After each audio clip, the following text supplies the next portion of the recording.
Hello everyone. Previous lecture में हम लोगों ने पढ़ा कंडीशनल स्टेटमेंट के बारे में। कंडीशनल स्टेटमेंट क्या होता है? कंडीशनल स्टेटमेंट को मैंने 14 वर्जन में लिखना आप लोगों को सिखाया था। तो उसमें से सबसे इम्पॉर्टेंट वर्जन जो था, वैसे सभी इम्पॉर्टेंट है लेकिन सबसे इम्पॉर्टेंट जो ज़्यादा यूजफुल है, कंट्रापोजिटिव। कंट्रापोजिटिव स्टेटमेंट ज़्यादा यूज़फुल है। तो कंट्रापोजिटिव स्टेटमेंट को हम एक बार फिर से बता देते हैं, ताकि कहीं भी किसी स्टेटमेंट में अगर आपको यूज करना हो कंट्रापोजिटिव, या किसी क्वेश्चन को सॉल्व करने के लिए आपको कंट्रापोजिटिव का स्टेटमेंट यूज करना हो तो कैसे हम यूज करते हैं।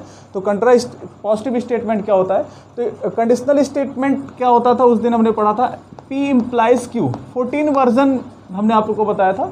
तो एक वर्जन ये भी था 14 वर्जन में से, और एक वर्जन कंट्रापोजिटिव होता है। तो अगर इसका कंट्रापोजिटिव बनाएंगे तो इसका कंट्रापोजिटिव होगा not Q implies not P। Not Q implies not P, ये इसका कंट्रापोजिटिव होगा। और एक पहले रिमार्क लिख लेते हैं। एक contrapositive statement, contrapositive statement is equivalent to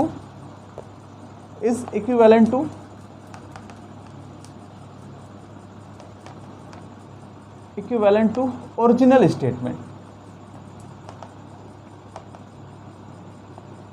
original statement जो कंट्रापोजिटिव स्टेटमेंट होता है हमारा ओरिजिनल स्टेटमेंट के इक्विवेलेंट होता है। हम आपको इस पर एक एग्जांपल बताते हैं कंट्रापोजिटिव स्टेटमेंट को कैसे यूज किया जाता है।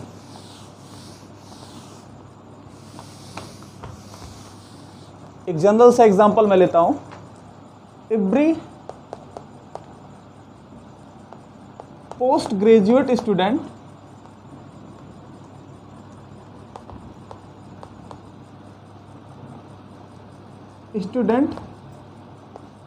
Is a graduate student.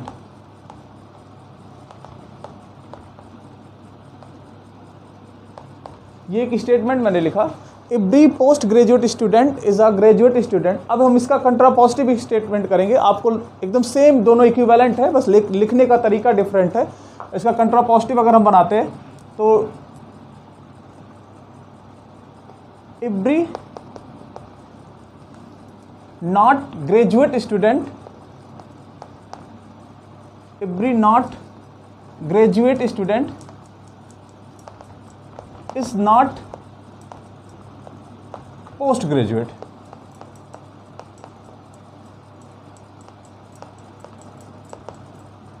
Graduate student, every graduate student, यहाँ स्टूडेंट छूट गया है, आप लोग लिख लीजिएगा स्टूडेंट। सेम देखिएगा यहाँ पर क्या स्टेटमेंट, ओरिजिनल स्टेटमेंट आपका क्या है? Every post graduate student is a graduate student. जो स्टूडेंट पोस्ट ग्रेजुएट होगा वो ग्रेजुएट होगा, ऑब्वियस सी बात है। कंट्रापोजिटिव में जो ग्रेजुएट ही नहीं होगा वो पोस्ट ग्रेजुएट होगा ही नहीं। दोनों का जो मतलब है वो दोनों सेम कंक्लूजन निकल के आ रहा है। तो ये था आपका कंट्रापोजिटिव। एक मैं मैथमेटिकल एग्जाम्पल लेके बताता हूँ। ये तो जनरल एग्जाम्पल था, अब मैं एक मैथमेटिकल एग्जाम्पल लेके बताता हूँ आपको। Every convergent sequence is a bounded, every convergent sequence is a bounded sequence, every convergent sequence is a bounded sequence। अब इसका हम कंट्रापोजिटिव करते हैं। आप लोग कंट्रापोजिटिव बनाना हर स्टेटमेंट का सीख लें, क्योंकि बहुत ही इंपॉर्टेंट है कंट्रापोजिटिव स्टेटमेंट। किसी भी स्टेटमेंट का बहुत सारे क्वेश्चंस, ऑब्जेक्टिव क्वेश्चंस या इस तरह के क्वेश्चन इजीली कंट्रापोजिटिव स्टेटमेंट से सॉल्व हो जाते हैं। इसका कंट्रापोजिटिव होगा every not bounded sequence is not convergent. जो सीक्वेंस बाउंडेड नहीं होगा वो कन्वर्जेंट नहीं होगा। ये इसका कंट्रापोजिटिव होगा, इस स्टेटमेंट का कंट्रापोजिटिव स्टेटमेंट होगा। जो सीक्वेंस बाउंडेड नहीं होगा वो कन्वर्जेंट नहीं होगा। एक कंट्रापोजिटिव हमने दो एग्जांपल, एक जनरल एग्जांपल बता दिया, एक मैथमेटिकल एग्जांपल हमने आपको बता दिया।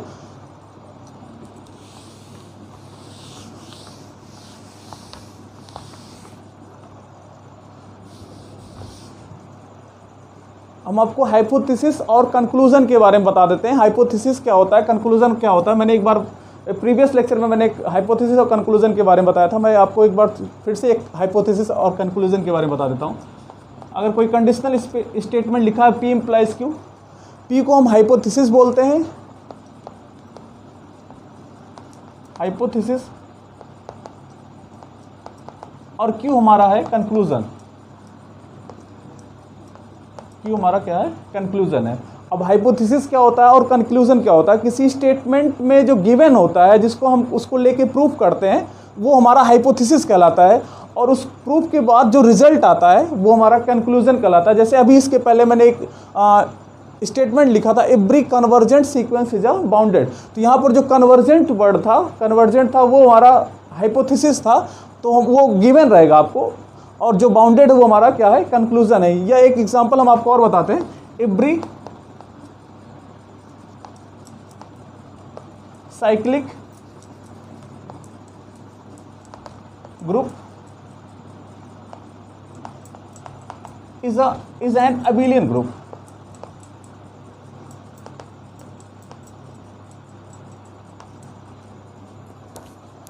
यहाँ पर जो साइक्लिक ग्रुप है ये हमारा हाइपोथेसिस है, और ये हमारा क्या है, कंक्लूजन है। तो स्टेटमेंट में ये साइक्लिक गिवन होगा, आप इसको लेके चलेंगे या मान के चलेंगे, हम ग्रुप को साइक्लिक लेके चलेंगे और अबिलियन प्रूफ करेंगे। तो ये जो हमारा अबिलियन आएगा, रिजल्ट जो आएगा अबिलियन, वो हमारा कंक्लूजन कहलाता है। तो ये हाइपोथेसिस और कंक्लूजन के बारे में थोड़ा सा हुआ। और एटलीस्ट और एटमोस्ट के बारे में एक बार मैं आपको फिर से थोड़ा सा बता देता हूँ। अभी उस दिन मैंने प्रीवियस लेक्चर में मैंने थोड़ा जिक्र किया था इसको, एक बार मैं फिर से एटलीस्ट और एटमोस्ट के बारे में बता देता हूँ। जैसे अगर ये लिखा x greater than or equal to 4, इसको आप मैथमेटिकली लिखने का ये तरीका हुआ। अगर आप लैंग्वेज में लिखते हैं तो इसको हम लिखेंगे x इज एट लीस्ट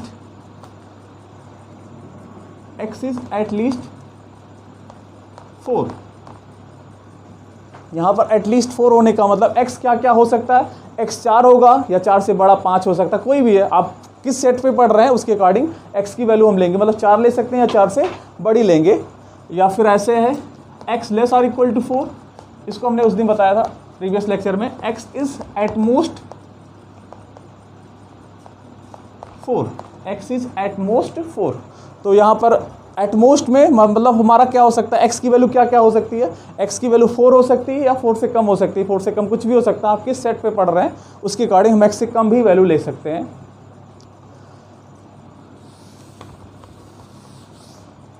जैसे एक एग्जांपल के तौर पे हम आपको बताएं, अगर किसी क्लास में मतलब टेस्ट हुआ, टेस्ट का जो मैक्सिमम मार्क्स रखा गया 100 रखा गया, टेस्ट का जो मैक्सिमम मार्क रखा गया 100 रखा गया, तो कोई अगर स्टूडेंट ये कहे बोले कि हमारा जो नंबर है एट मोस्ट 400 है, एट मोस्ट 400 है, मतलब m, अगर m को हम मार्क्स से डिनोट करते हैं तो जो मैक्सिमम एट मोस्ट कितना है 400, तो वो उस आपको क्या लगेगा, वो गलत बोल रहा है? बिल्कुल नहीं, वो एकदम एग्जैक्ट सही बोल रहा है। आप उसे गलत नहीं कर सकते क्योंकि ये और स्टेटमेंट है। और स्टेटमेंट में कोई भी एक और स्टेटमेंट कब ट्रू होता है, दोनों में से कोई भी एक ट्रू हो जाता है तो और स्टेटमेंट हमारा क्या हो जाता है, ट्रू हो जाता है। जैसे अगर इसने कहा 400 से कम या बराबर, तो ये मैक्सिमम 100 होगा या 100 से कम होगा, तो इस रेंज में आ जाएगा, उसका मार्क्स इस रेंज में आ जाएगा।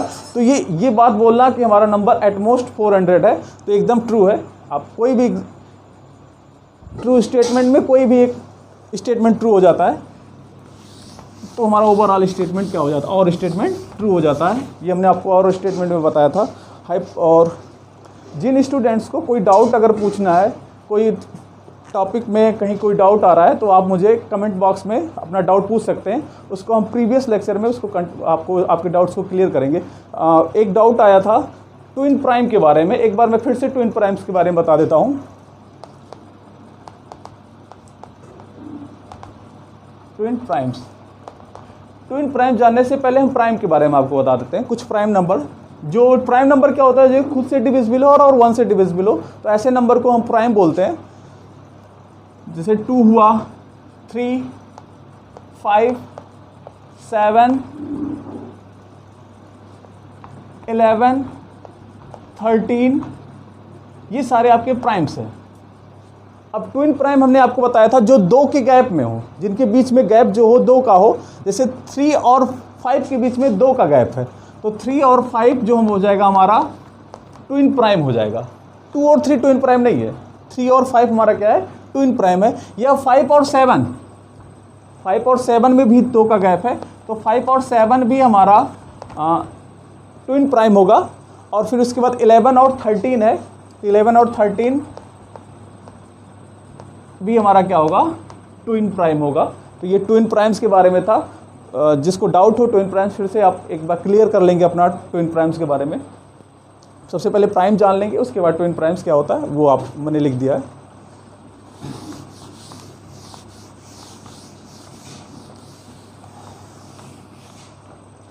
कंडीशनल स्टेटमेंट का ट्रुथ टेबल पढ़ेंगे। तो ये एक स्टेटमेंट P और दूसरा Q, और ये आपका P implies Q conditional statement है। इसका ट्रुथ टेबल देखते हैं क्या होता है। ये आपका स्टेटमेंट ट्रू है, Q भी ट्रू है, तो ये भी आपका कंडीशनल स्टेटमेंट क्या होगा, ट्रू होगा। ये ट्रू है और Q फॉल्स है, तो आपका कंडीशनल स्टेटमेंट फॉल्स होगा। आपका ये फॉल्स है, ये ट्रू है, तो कंडीशनल स्टेटमेंट आपका ट्रू होगा। और अगर ये भी ये फॉल्स है और ये भी अगर आपका फॉल्स है, तो कंडीशनल स्टेटमेंट ट्रू होगा। तो आप देखिएगा कंडीशनल स्टेटमेंट केवल एक सिचुएशन पे फॉल्स होगा, जब आपका P ट्रू हो और Q क्या हो, फॉल्स हो। मतलब हाइपोथेसिस ट्रू हो और कंक्लूजन क्या हो, फॉल्स हो, तो हमारा कंडीशनल स्टेटमेंट क्या हो जाता है, फॉल्स हो जाता है। अब आपको इस टेबल को हम थोड़ा एक एग्जांपल की हेल्प से थोड़ा समझाने की कोशिश करूंगा। इस टेबल को थोड़ा छोटा कर दूं, तो नीचे एग्जांपल लिखा रहेगा, तो थोड़ा आपको अच्छे से समझ में आएगा। टेबल भी रहेगा, एग्जांपल भी रहेगा।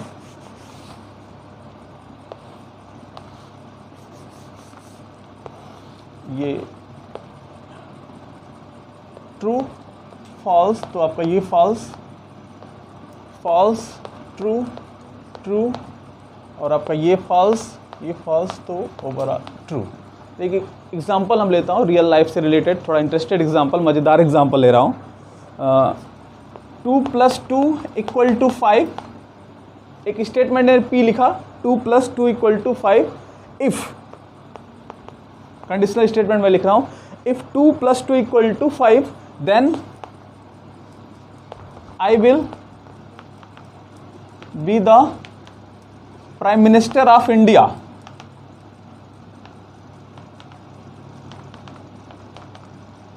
Prime Minister of India. यहाँ देखिए मैंने क्या लिखा, बढ़िया एग्जाम्पल लिखा, 2 + 2 = 5 then I will be the prime minister of India. तो अब जो मैंने स्टेटमेंट बोला ये गलत कब होगा, ये कभी गलत नहीं होगा। आप हमें कभी गलत साबित नहीं कर सकते जो हमने स्टेटमेंट बोला, क्योंकि ये हमने जो आगे P लिख दिया है, P ही हमारा फॉल्स है। P हमारा क्या है, हाइपोथेसिस हमारी फॉल्स हो गई है। अब ये कंक्लूजन ट्रू हो या फॉल्स हो, इससे कोई इफेक्ट नहीं पड़ेगा। हमारा जो कंडीशनल स्टेटमेंट होगा हमेशा क्या होगा, ट्रू होगा। ये हमेशा हमारा कंडीशनल स्टेटमेंट ट्रू होगा। आपकी कंक्लूजन पे कोई डिपेंड नहीं है, क्यों कुछ भी हो, फॉल्स हो या ट्रू हो, ओवरऑल हमारा जो स्टेटमेंट आएगा हमेशा क्या आएगा, ट्रू आएगा। एक स्टेटमेंट इसी बेस पे हम एक और लिखता हूँ, if India win the world cup,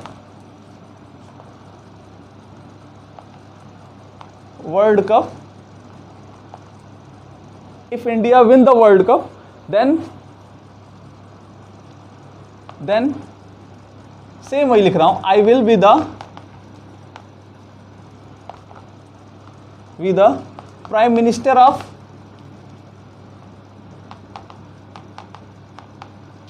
of India।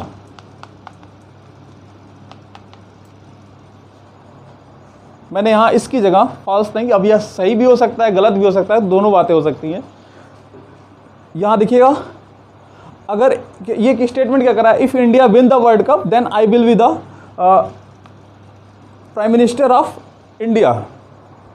तो ये स्टेटमेंट फॉल्स कब होगा, ये आप कब कहेंगे कि आपने झूठ बोला था या गलत बोला था? जब इंडिया वर्ल्ड कप जीत जाए, मतलब हमारा जो प्री हो जाए, ट्रू हो जाए, और मैं प्राइम मिनिस्टर ना बनूं, मतलब ये तो हमारा स्टेटमेंट क्या हो जाएगा? फॉल्स। तो आप हमें कहेंगे आपने झूठ बोला था। अगर इंडिया वर्ल्ड कप नहीं जीतती है, मतलब ये दोनों, मतलब हमारा जो हाइपोथेसिस है पी है फॉल्स है, तो मैं प्राइम मिनिस्टर बनूं या ना बनूं, तो हमारा कंडीशनल स्टेटमेंट हमेशा क्या आएगा? ट्रू आएगा। तो आप हमें कभी नहीं कह सकते आपने झूठ बोला था। तो ये थोड़ा एग्जाम्पल था, इंटरेस्टेड एग्जाम्पल मैंने लिया ताकि ये आपको सही से ढंग से समझ में आए। तो इसके बाद का लेक्चर मैं अगले लेक्चर में कंटिन्यू करूँगा। Thank you.